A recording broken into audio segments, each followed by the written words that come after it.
Allahu, Allahu, Allahu, Allah. Assalamu alaikum. As I already told you, I live in the Netherlands.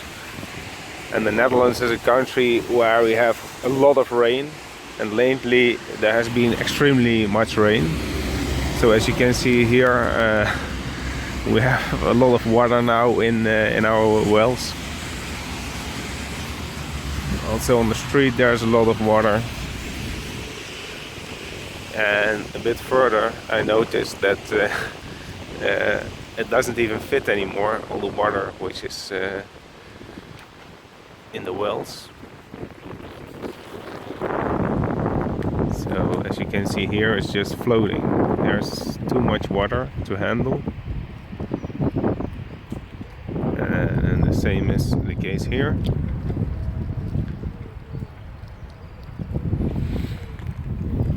And we Dutch people, we tend to complain very fast when there's a lot of rain or wind. We also had a lot of wind lately. And when we look at that from an Islamic perspective, I think it's not good to complain when there's rain or wind. Yes, when you are riding on your bike or you're walking outside, it's not nice to become wet. But on the other hand, we need rain and wind to be able to grow food. Farmers can't grow food if there's no rain and wind. And I think it's a favor of Allah subhanahu wa ta'ala to give us this. And yes, maybe it's not nice to get wet feet, but we should never complain when it rains and when there's wind. This is especially also a reminder for myself, because I also don't appreciate it enough always. But in the end, we can't live without this. So inshallah, may Allah give us the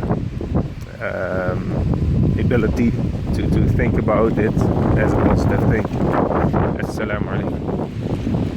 ألم تر أن الله يزجي سحابا ثم يؤلف بينه ثم يجعله ركاما فترى الودق يخرج من خلاله. الله